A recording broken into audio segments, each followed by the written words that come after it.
Entonces, si quieren, por primera vez en la historia, la opinión pública interviene como corrector de los poderes legítimos. Es decir, que la opinión pública pasa a ser la cuarta pata de un sistema democrático que hasta entonces funcionaba con tres. Entonces, a partir de ahí, si quieren, en esto estábamos globalmente cuando aparece Internet. Y claro, Internet viene a provocar un cambio total de las reglas del juego. Bueno, ya el periodismo no estaba funcionando tan bien, ¿no? Ya había tenido muchas crisis. El periodismo ha tenido crisis, yo decía antes, el periodismo es muy sensible a cualquier innovación tecnológica en el campo de la comunicación. Cuando se inventó, por ejemplo, la radio se inventa en los años 20, pues ya el periodismo de prensa escrita padeció un primer gran traumatismo importante, porque se pensaba que la radio era mucho más directa, evidentemente más rápida que la prensa, y lo que limitaba al principio la radio es que las ondas no estaban instaladas, los relevos de ondas y tal no se captaban en todas partes, mientras que la prensa sí ya tenía sus redes de distribución, etc. Pero bueno, fue un primer traumatismo. El segundo fue cuando apareció la televisión. La televisión se generaliza a partir de los años 50, cuando se transforma en medio de masa. Hasta entonces es una invención restringida. A partir de los años 50 es una invención en varias sociedades. Y entonces la televisión es un competente muy importante de la prensa escrita. De igual manera va a haber una competencia muy importante cuando los sistemas de relevos internacionales permitan hacer en directo, permitan difundir en directo la información por televisión desde cualquier lugar del mundo. Esto es relativamente reciente y eso da lugar a la invención de la CNN, por ejemplo, ¿verdad? Y la CNN en 1996, más o menos, ¿no? Entonces estamos hablando de cosas mucho más cerca ya. Y a partir de ahí ya la prensa empieza a plantearse grandes problemas. Y la llegada de Internet, la difusión de Internet, evidentemente esto va a causar, probablemente yo digo, la peor crisis que ha conocido el periodismo en su historia. ¿Por qué razón? Bueno, porque esencialmente, si quieren, hoy día las nuevas tecnologías, de las que prácticamente todos hoy, digamos todos en los países desarrollados, en las clases medias, por lo menos, de los países desarrollados, prácticamente todo el mundo está equipado de un teléfono inteligente, pongamos como mínimo, y un teléfono inteligente hoy, yo digo, lo seguimos llamando teléfono, pero no tiene nada de teléfono, es tanto un ordenador como cualquier ordenador, ¿verdad? O es un aparato de fotos, igual que una cámara fotográfica de antes, o es una cámara de filmar, la que tenemos ahí, pero yo podría estar filmando con mi teléfono, ustedes podrían estar filmando con su teléfono. Por consiguiente, ya ni siquiera sabemos lo que tenemos en el bolsillo. Llevamos teléfono, pero a veces no lo utilizamos como teléfono, porque lo utilizamos para mandar telegramas, se llamaban antes, que son mensajes de texto, inmediatos, etc. Entonces, evidentemente, este sistema ha hecho que se cree ahora una especie de duda, se crea una duda sobre la función del periodismo. Es decir, la cuestión que se plantea hoy es una cuestión muy importante, porque lo que está en causa es la identidad del periodismo, o la identidad del periodista. Es decir, ¿qué es un periodista hoy? ¿No? Es decir, si cada uno de nosotros puede enviar información, puede producir información, ¿cuál es la especificidad de un periodista? Porque si yo tengo que definir lo que es un periodista, yo diría el periodista es la persona que produce información. Pero si cada uno de nosotros produce información, pues cada uno de nosotros tiene vocación a ser periodista. Y como comentábamos antes de empezar esta conferencia con unos amigos periodistas precisamente, hoy, por ejemplo, los propios canales de información continua en particular, pues de vez en cuando, regularmente, ponen unos mensajitos abajo de la pantalla en la que dicen: si usted ha sido testigo de un acontecimiento particular, no dude en enviarnos sus fotos o sus vídeos, etc. Cualquier periódico digital, que es en general la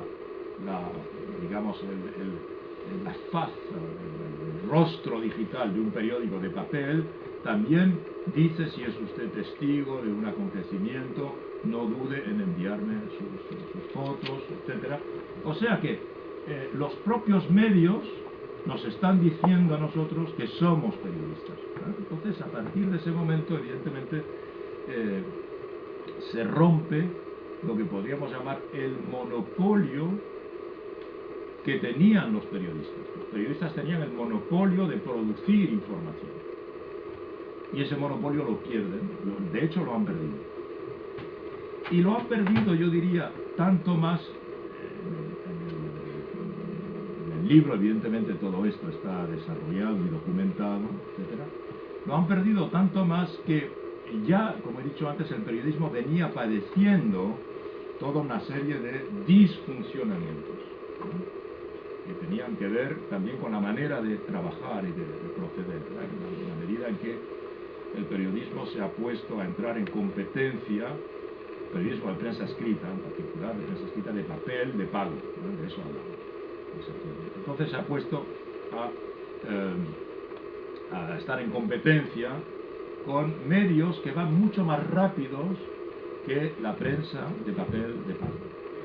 Porque, si quieren, un periódico que ustedes recogen cada mañana, compran o reciben cada mañana, pues en realidad este periódico, además por eso se llama periódico, ¿verdad?, porque en realidad trae las noticias de un periodo. El periodo que por definición es un periodo que ya pasó. No está trayendo las noticias de ahora mismo. Y por consiguiente esa batalla con la inmediatez ya se perdió. Porque el periódico de prensa escrita no puede competir con la información que yo voy a recibir por Twitter en mi teléfono inmediatamente. Aunque esté aquí, pues voy a poder estar informado de lo que está pasando si se me mandan una serie de textos. O no puede competir con, la información digital, que además la información digital tiene esto de que va a presentar no solo texto escrito, sino imagen en movimiento, y hasta a veces posibilidad del directo. Entonces la prensa, y esto hace ya algún tiempo, porque como he dicho antes, la prensa empezó también a competir con la información en continuidad. Entonces ahí también la prensa quiso ser tan inmediata como los otros medios.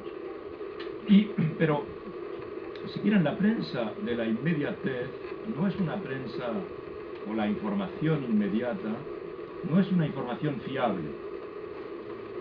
Y hemos visto muchas veces informaciones cuya única calidad es que han sido inmediatas, pero que luego resultaron ser falsas. La inmediatez en sí, digamos, no es una calidad de la información, ¿verdad?, en sí mismo, ¿eh? Puede que efectivamente toda información tiene más valor cuanto más rápidamente la recibo. Es indiscutible, es una ley de base de la información, ¿eh? Pero cuando esa rapidez se transforma en inmediatez, la pregunta es, si yo digo ahora que con Internet, con los avances que permite Internet, la identidad del periodista, es decir, la función del periodista está en causa, no estaba ya en causa cuando el periodista pensaba que la buena información era la información inmediata. No estaba ya en causa. ¿Por qué? Porque, ¿qué es una información inmediata? Una información inmediata es una información, digamos, que se limita a reproducir lo que está pasando. ¿Ok? Para que yo entienda la información, lo que veo, porque evidentemente es mediante la vista por donde pasa esto, lo que veo tiene que ser interpretable, ¿verdad? Pero si lo que veo es interpretable, digamos, ¿interpretable por quién? ¿Interpretable por quién? Porque, digamos, si el periodista se limita a reproducir lo que está pasando, como ahora lo vemos muy frecuentemente, si se limita a reproducir, está aboliéndose él mismo como periodista. Porque su única función consiste en mostrarnos lo que pasa. Oiga, ¿pero qué hace una cámara de vigilancia? Una cámara de vigilancia me muestra lo que pasa. No necesito a un periodista para ver lo que está pasando. Porque evidentemente, por eso decía yo antes, ¿qué es un periodista? El analista de un periodo. El analista de un periodo. Eso es un periodista. Analiza un periodo de tiempo. Ha pasado, y él o ella lo interpretan y me dan su interpretación.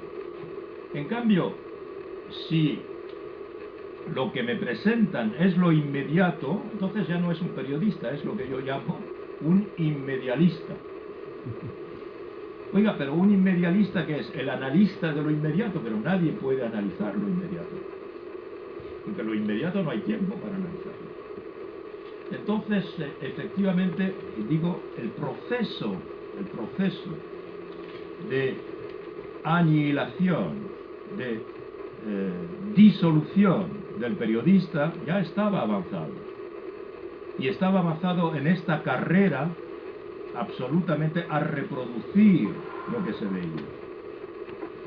Y evidentemente lo que se creaba de esta manera es una especie de duda sobre la veracidad de la información. Por ejemplo, en el libro desarrollo el concepto de inseguridad informacional. Yo pienso que vivimos en sociedades hoy en el que una de las dimensiones de nuestra sociedad es la inseguridad en general. Bueno, la inseguridad social, lo vemos ahora con los planes de recortes, etcétera, ¿no? Que hace que la gente no sabe si va a conservar su empleo, si va a tener una pensión, si va... Bueno, lo vemos muy bien en Europa. La inseguridad en el sentido, digamos, de la seguridad física de las personas, aumento de la delincuencia, etcétera. Pero también hay una inseguridad informacional. Yo recibo una información, pero no sé si es cierta o no es cierta. Porque ¿cuántas veces la información que he recibido ha sido desmentida? ¿Recuerdan cuando asesinaron o liquidaron, no sé cómo quieran la palabra, a Ben Laden? Inmediatamente vimos las imágenes del cadáver de Ben Laden. Circularon por el mundo entero a la velocidad de la luz, por todas las redes sociales, y resultó que no era la imagen de Ben Laden. De ahí además surgieron toda una serie de tesis sobre finalmente lo mataron, no lo mataron, sigue vivo, etc. Entonces, y podríamos multiplicar los ejemplos. Ustedes observan bien el funcionamiento mediático, como lo hacemos, verán que muchas informaciones que salen luego son desmentidas.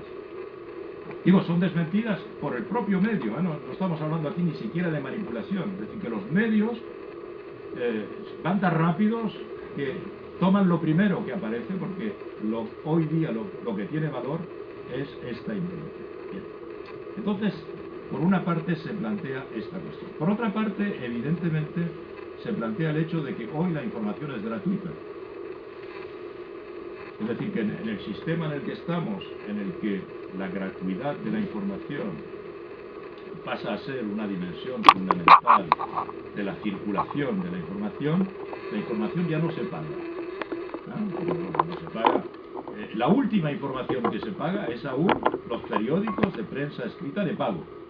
Pero hay periódicos de prensa escrita gratuitos. Y hasta aquí se inventaron, de hecho.